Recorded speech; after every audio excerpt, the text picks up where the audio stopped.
Hey guys, how's it going? This is Christopher John Hill, and today I'm going to be showing you some more of the most profitable hotspots in Guild Wars 2 for gold farming.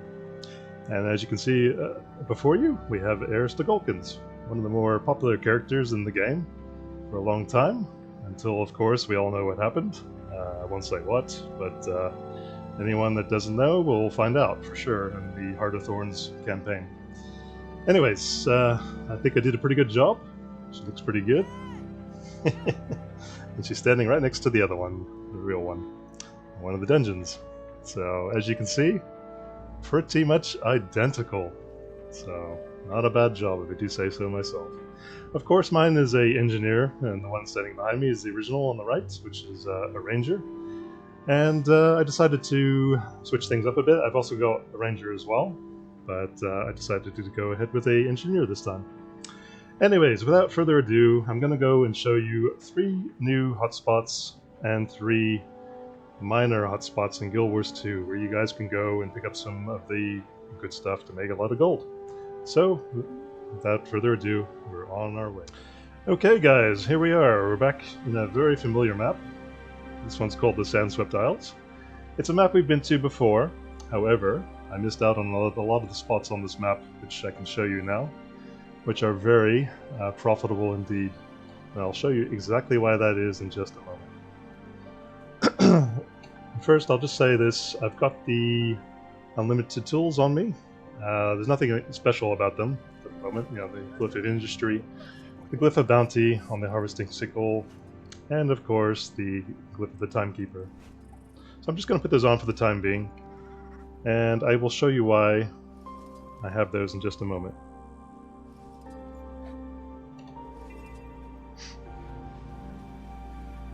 So we're going to quickly harvest these, and the reason I'm going here again is because what I forgot to mention is that during this current event, you can mine these as much as you like on all 70 characters. Usually it is limited to about 3 or 4 characters, and then these disappear. But now, with the current super adventure underway, you can actually come here time and time again and mine them all you like. Make as much of the crafting materials as you need. And the first location we're going to be stopping off at is the Rich Orichalcum. And the reason for that, I'll be pointing it out to you in just a moment, as soon as I get to it. So we're going to quickly mine this, and then I'll explain it all in just a second. Okay, so I'm going to go into my inventory. You're going to be saying, whoa, wait a minute, how'd you get all that on one character? No, it's because I mined it on all 70 of my characters. I'm just pointing out something here. Basically, when you mine it on all 70 characters, you get a total of 700. That's right, guys, 700 Orichalcum in total per day on a rich vein of this.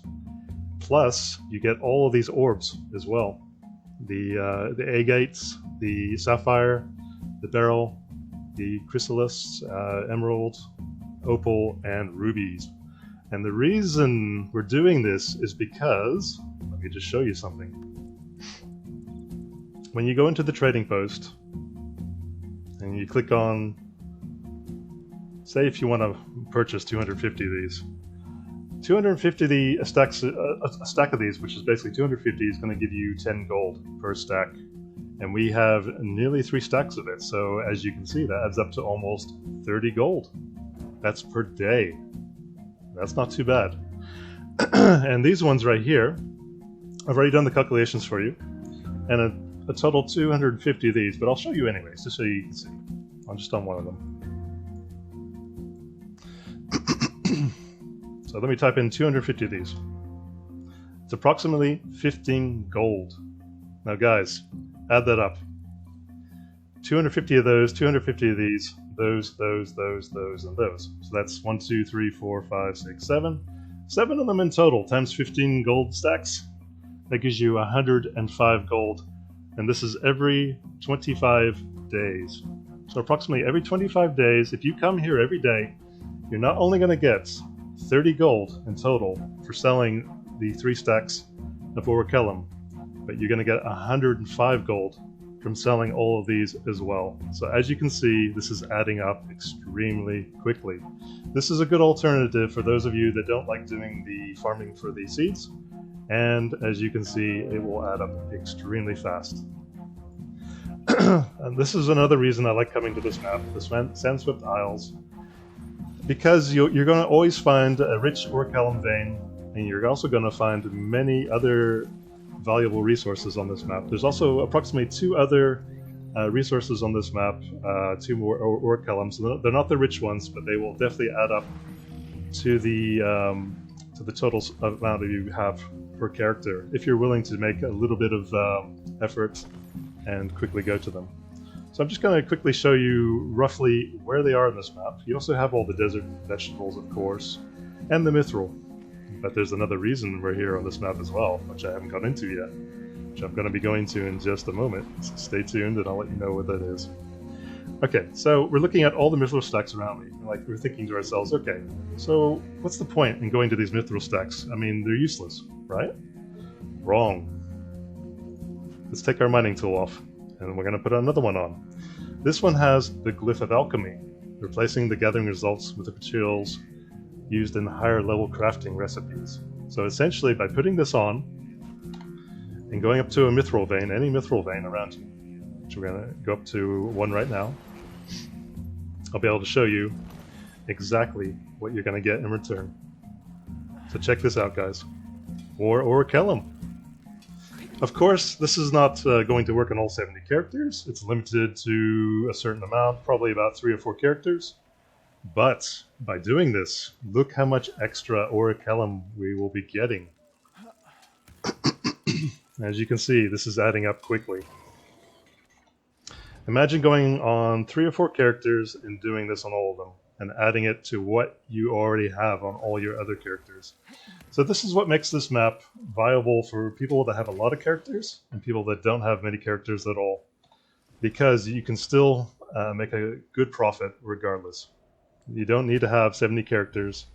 You can have less, which is great for you, the player, because gold is exactly what we're all after at the end of the day, so that we can purchase more things on the item shop.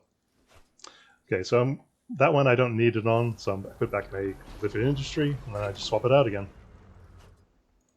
There we go. Back to the one that gives us more Orichalcum per mithril that we mine. So guys, I'm just giving you a rough idea of the locations of where all the mithril is. It's mainly around here on the bottom right of the map. And usually you're going to find a rich one around here, or in the cave itself, which I already checked earlier. I'm not sure if I found it or not. But we're going to have a quick look anyways, and see if we can locate it. And if it's not here, it's okay. The wood is another additional resource you can pick up, and the desert vegetables, as well as the shards, basically the local map currency that is used for purchasing, well, the fluorite crystals, yeah. So those can be used to buy the ascended gear from the merchant later on, if you want to go around and pick those up as well. But as I said, if you have very few characters and you want a lot of Orichalcum, this is another way you can go about it. You can wander around the map, you can look for all the Orichalcum you can find, and it adds up very quickly. Okay, so now that I've shown you that, I'm going to be showing you one of the minor hotspots on this map. So we're going to head back to the waypoint, and then I'll take you straight to it. So basically, we're going to be heading over here. See where this circle is? The spiraling circle? It's southwest of the Athloma indicator on the map. So let's go there now. Now, the reason I'm going here is because at least half the time you're going to find a good amount of resources below it. That includes coral, that includes mussels, that includes mithril. Sometimes it's there, and sometimes it's not. But it's always worth checking out at least once on one character, because if you find a good amount of these, you're going to have additional resources you're going to make. As I said, all this adds up at the end of the day, and if you don't have many characters, I would highly recommend you make the detour and come down here. Of course, there's going to be a lot of things around here that you're going to run into along the way, but that's the way it is.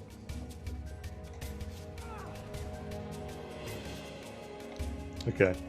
Next I'm going to show you another minor hotspot on this map, which is going to be down the bottom right hand corner of the map. And there's a very important reason for that, which I will show you in just a moment.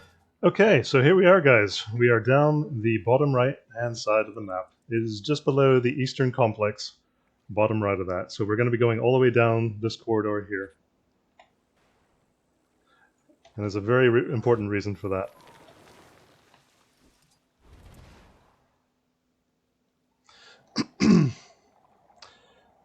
Sometimes you're going to find a rich vein as well of mithril. That's why it makes it worth coming down here, because this will add up essentially to another rich orichalcum vein. Now on the characters you have that can mine it, you're going to be profiting by it big time, because each of these is worth 4 silver. So sometimes this rich mithril vein is down here, sometimes it's not. And when it is, it's always worth getting. Okay, moving on.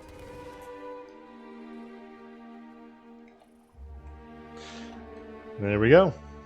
As you guys can see around us, we have a lot of resources which are starting to open up. We have wood, we have mithril, and we have desert plants as well as flax around, and mussels as well. So there's all kinds of things to harvest down here. And as I said, if you don't have many characters, this is well worth coming down to grab these extra materials. Just for you, so you can use them for crafting. This is why I call it a minor hotspot. The enemies are not too bad. They don't give you much trouble. And you can basically just mine everything without too much effort.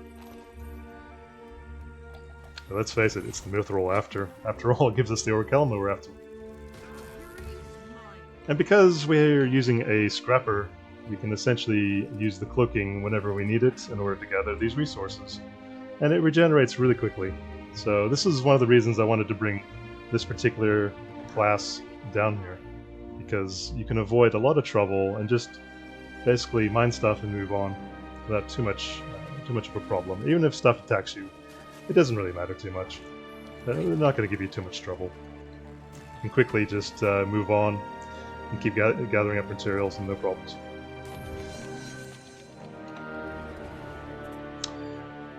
Okay guys, I'm going to be now showing you another location which is going to be another hotspot that we can go to. Okay guys, we're on the next hotspot, which is of course called Draconis Mons.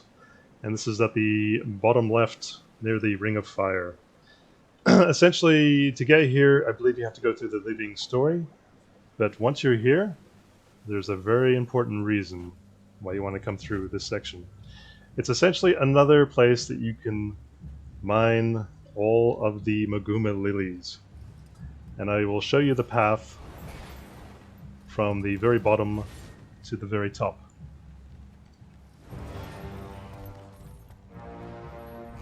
And of course, the music on this one has always been very interesting as well. Sounds like something, some kind of doom coming. But of course, we all know there isn't. So essentially what we're looking for, guys, is the jungle plants. As you can see, here's one of them right here. So we're going to be going through and just mining all those as we go, just to show you the general path, what you have to do to collect all of these. It doesn't take very long to do it, and there's quite a few of them on this map. I mean, if this is the thing you're after specifically, it can add up. And you also have the mithril along the way as well on this map as well. So if you wanted to mine that for more orichalcum, you can, just to mix things up a little bit. It gives you a lot more of that to sell later on, which is always valuable, of course. So we're just going to push ahead here and have a look around on the map, see if there's anything around. No, not at the moment. So if there isn't, then you just move on. Go into the thermal tube. And shoot ahead to the next section. As you guys can see, this is a very quick way to travel. It gets you around the map very fast, very quickly. So then you have to go straight down here.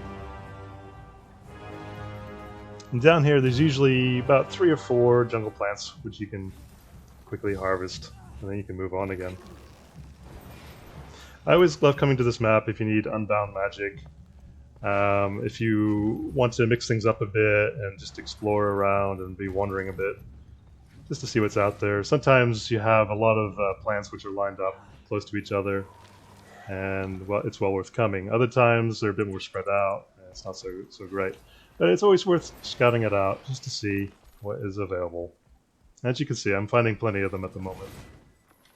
There's plenty of them to harvest. So that's why I would recommend coming to this map. This was one of the maps that I first came to make a lot of profits early on in the game. As soon as this map opened up, I was like, yes, I'm definitely going to do this map. I'm definitely going to come here often. And I'm going to keep harvesting as much as I can. As you can see, there's one jungle plant after another. This is a good alternative to the Bloodfen map, which also has a lot of jungle plants. And if you basically like to mix it up a bit and not get too repetitive on the same map, and like to go elsewhere and see what else is out there, then this is definitely one I would highly recommend. Okay, so we're going to move on to the next section. Ooh, a Megumi leaf. There you go. Got one already. That didn't take long at all. And I got distracted. So we're going to head down here, and then we're going to go to the right. Sometimes you'll have a jungle plant here. So we're going to get that one. Oh, also directly below me, there is some flax you can grab too if you want to. That's optional. There is a node of it down there, which is worth getting if you're not in a hurry. But at the moment, today, I'm just showing you the Megumi lilies, the jungle plants. Just so you guys know the general path of where to go. It's pretty straightforward. You're just basically working your way up, all the way from the bottom to the top of the map. And it goes pretty fast. You know, it doesn't take very much to get where you want to go. And as you're looking at your mini-map down on the bottom right, you can see the general locations of what's around you and where the jungle plants are to collect them. Sometimes they're hidden in the bushes here, a little bit hard to see, and other times they're not there at all. So it's just hit and miss. You have other materials there which you can grab if you want to for crafting. That's entirely optional. It's up to you guys. But once you have the waypoint, you can either go from the top to the bottom of the map or the bottom to the top. It's up to you. Entirely up to you. I'm basically showing you the general locations of where the Megumi lilies usually are. On this occasion, they've been spread out more towards the middle of the map and down the bottom. So, I believe there was one of them up here, from memory. There you go. There it is. We'll grab that. Always worth getting, guys, because you never know. You might get lucky. You might get a Megumi lily, and then you can profit by it. Okay, guys, we're going to move on to the next hotspot now. And the next one is in the very familiar map again. You guys might recognize it. It's on the Iron Marches. But this time, we're going there for a completely different reason. But before we do, I need to grab one item. Okay, guys, here we are on the Iron Marches map. We are at the Viper's Run waypoint. And just right up the granite front, we have an area right here, which goes all the way around. So I'm going to show you the path, and we're going to see exactly why it is I'm here. So I'm going to put the teal branded mists on, which is going to give us more rewards per kill. And this is the reason why I chose an engineer on this character, because it gives you stability. And stability stops you from being knocked over, which of course is invaluable when you're taking these kinds of foes on if they're trying to knock you back, because you're never going to get knocked down, ever. So you can take them out at your leisure, and this is what we're after, which I'm going to show you. We are after this, the piles of luminescent dust. Let's have a look at the prices of that on the trading post. See? It's $5.79 each, guys. That's each. So keep that in mind. We also have the teal branded mists, which is going to give us additional drops as we go through these guys. And as you can see, as an engineer using a flamethrower, you're going to have maximum stacks of might building up, and you're going to be able to take these guys out next to no problems. Essentially, what you want to do is round these guys up as much as you can. and then take them all down simultaneously, so that you're not messing around trying to take them out one at a time. Sometimes you will end up taking one at a time, but you can always just round them up most of the time and just take them down. As you can see, there's many targets all around me. You're never going to run out of things to basically shoot at, to basically use the flamethrower on. You can take them out very fast. And in about 10 minutes of doing this, you can get about 1 gold. No joke, 1 gold. Plus the teal petals, probably about 1.5, maybe even 2 gold, depending on what they drop. Sometimes they drop rares, sometimes they drop other materials, and it all adds up. As you can see, they all get clumped up. You drop down a thumper, they all get disabled, and you just wipe them all out. No problems whatsoever. Very easy, very quick, very efficient, and you don't have to rely on any events for this. You guys can just keep doing this over and over and over again. No problems at all. It's very straightforward, and it's very quick. And as I said, if you just keep going around the outer side of the map, you're never going to run out of targets. You're going to constantly have something to take down. And then, of course, it also helps to have item boosters, extra might for bonus damage, and the celebration bonus as well. And of course the teal crystallization, which is always going to give you more loot to sell later on. I did this earlier, guys, and I came through and I was amazed at how fast I was able to build up the dust. And if you sell it for the maximum price and just give it time to sell on the trading post, you're going to make even more profits very quickly. No problems. So this is essentially more of a minor hotspot, but you're definitely going to make some money off of it. I mean, if you prefer combat and you want to essentially go through and waste these guys, you're going to make a good, hefty profit. So basically, once you finish up going around the top here, basically, as I said, we start at this waypoint, we go all the way down, all the way around, and then you make your way back again and do it all over again. So you just keep going around and do it repetitively, and eventually you're going to make a lot of dust really fast. As you can see, we've already made 9 of the luminescent dust. And approximately every 50 of those, I believe, you're going to make about 1 gold, I believe. So I'm going to quickly just enter that. Okay, it's more than I thought. At maximum price, you're going to get almost 3 gold for every 50 stacks of that. And I've already got almost 10 stacks, guys, in less than a few minutes. So work that out. That adds up extremely quickly. So yep, I highly recommend coming here and doing this, especially if you love combat in this game. Of course, we also have the teal petals as well on top of that, and that's going to give you additional loot, additional gold. As you see, that adds up fast as well. 54 silver already, just for 6 of those. So, point made. You know, it's worth coming here, point blankly. So we're just going to wipe this guy out, and then we're going to head to the next hotspot, which I'm going to have to show you. Okay, guys, we're about to head to the next section, the next hotspot, which is going to be the Bitterfrost Frontier. So let's go there now. And this has been in the game for a little while now as well. Hasn't been here forever, of course. It's part of the living story, I believe. And it is a map which has been very popular for many people for a very long period of time.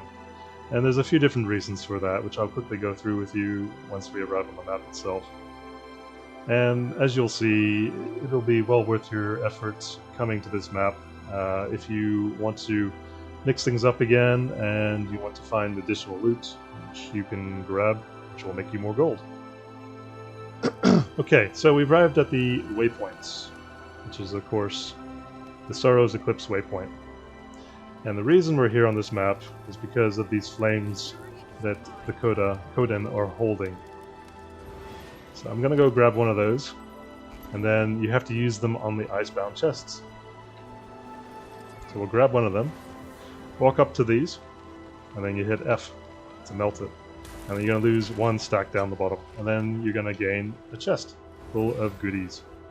So you have these spread all over the place. Players are constantly coming and going here all the time, and you're always going to find them. You also have the winter berries, bushes which are at the top left-hand corner of the map and can be used to buy ascended gear near the waypoint where I started. So if you guys wanted to do that and collect those on multiple characters, you can as well. That's of course for ascended gear, which is a different kind of tutorial. But I thought I would just mention it while I pass through here. So as you guys can see, there's a lot of chests spread everywhere. There's a lot of enemies as well, which you can also take out if you want to. That's optional, you don't have to. But if you want to get any materials from drakes, that's always a possibility. There's plenty of them in that section right there. So as you can see, as we're going around the map, we're finding these chests all over the place. Always come back to these Koden braziers and replenish what you've got so you can keep going around the map and just grabbing whatever's there. So you're going to find lots of masterwork, lots of blue, and I think there's some rares as well, which you can also get on top of that. Also below this, there is some water down below, which I'm going to show you, which is also going to have another resource which you can go for. And if you guys don't have the ability to use your mount underwater, I would strongly recommend you get that, because down here you have corals. And by collecting those, you're going to give yourself even more loot. So if you like collecting corals on the side, you're going to find roughly about 3 or 4 patches of them underneath here. And if you have your mounts, this goes extremely quickly. There's a lot of enemies down here, but if you're quick about it and you keep moving on, or if you have a character that can cloak, you don't have to really worry about them too much. You just grab what you need and you move on again. So, unlike Siren's Landing, this map has more resources that you can grab. Of course, they're a bit more spread out, but if you're prepared to do the legwork, if you like to move around a little bit and basically see what's out there, you can make a profit pretty quickly. So as you can see, I picked up about approximately 3 of those, and some of them have the rare ones and some of them don't. And there's the 4th one right there. So we're going to change this to cloaking. Going to activate that, and that always helps if you just want to be unaffected by the enemies around you and just go at your leisure. Always works a charm every time. Okay. Alright guys, I've shown you 3 of the hotspots now, and I'm going to show you one more, which is a minor hotspot, which of course is on Mount Maelstrom map. So we're going to go to the old sledge site waypoint. And many players are already going to know what I'm going to be showing here. But there's a reason for that as well. We're not only going to be going after the platinum, but there is something else here which is also worth going for. I'll show you the path really quickly because I came across it and I was like, well, actually this is not bad. If you want to do some crafting, then this is well worth going through. And as I said at the beginning of the video on the cover, I'm going to be showing you a total makeover of Aristogulcan. So you guys will know how to make one for yourself if you want to. That is entirely up to you. But the one I made, I'm very impressed by. It looks pretty spot on to the real one. I was standing right beside her at the beginning of the video, and I will show you one more comparison at the end of the video. So we're going to go down here, and we're going to quickly farm the rich platinum.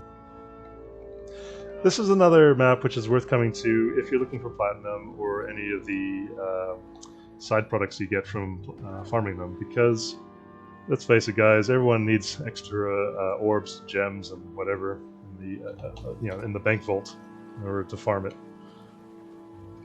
So here we go. Now I'm going to show you another reason as to why we're here on this map.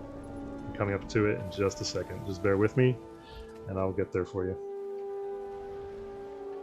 Okay. Okay, so essentially starting here on the map, above the Sunken Drokna section and above the skill point, we have a bunch of mature or verdant herbs. So this is going to give you vanilla beans. Sometimes they're hard to find because they're buried within the agriculture here, but this is good to have because it'll help you with your crafting. You also have lots of wood, you also have lots of platinum, and lots of resources. You can just basically farm as you go. This is great for anyone that doesn't have a lot of characters, anyone that wants extra crafting materials, and doesn't want to be messing around too much with having to deal with a lot of enemies. So this is a good alternative to the other maps, such as the one down here, which is of course Melkor's Leap. I mean, you have the node of wood there, but you also have it here as well. And these ones will keep respawning as well. As you can see, I have the glyph of the timekeeper. Sometimes it activates, sometimes it doesn't, but when it does, it is great. You basically go straight away, you get your resources, and then you move on. But of course, when it doesn't, you have to stick around and chop away. This is why I prefer the glyph of industry, of course.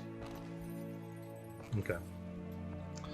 Alrighty guys, I'm going to go and show you the total makeover now.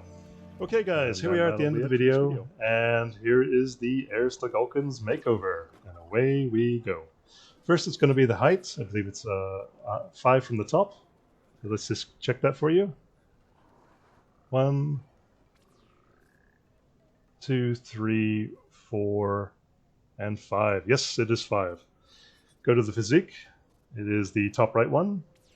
And for the skin color, it is light 6. Now moving on to the tattoos. We have tattoo blue number 1. And then as for the tattoos itself, it is the third one from the bottom left over to the right. So 1, 2, and then 1 to the right, and there it is, number 3. Okay, for the head options, we have the faces. And this one is going to be, surprisingly, the default face, which is just above this one. See the lips? And there you go. There she is. There's the Gulcan. Looks pretty good. Okay, now for the hairstyles. It is going to be this one down the bottom with the band on it. As for the hair color itself, it's going to be way over the right here. And it is the orange red. As for the accessory, we're going for the deep maple, just to make sure it matches up with the original one. And for the eyes themselves, we're going to have the light green. Okay, as for the eye angle, it's going to be in the middle, iris size in the middle, to the right, to the middle, to the left, and to the left. For the nose, it's going to be to the right, to the left, to the middle, and to the middle. For the lips, it's going to be slightly to the left, to the right. And finally, for the chin and jaw, to the left, middle, to the right, middle, and middle. So there you have it, guys. If you want to make a Aristogulcan, this is how you do it. And I hope that you like what I have made. She looks pretty good. Not bad. And just to finally finish up the rest of this video, I'm just going to quickly go make a quick comparison so you guys can have a look one more time. Hey guys, this is the end of the video, and here we have Aristogulcan standing next to the original. And there she is. I hope you enjoyed everything I've shown you today, all the hotspots, the minor hotspots. And if you liked it, please click like, subscribe, and please click the bell if you want to. Also keep in mind I am a writer on Amazon, and if you're interested in that, just click the link below. And until next time, I hope you guys stay safe and happy gaming. So I'll see you later until the next one. See you later. Bye, and take care for now.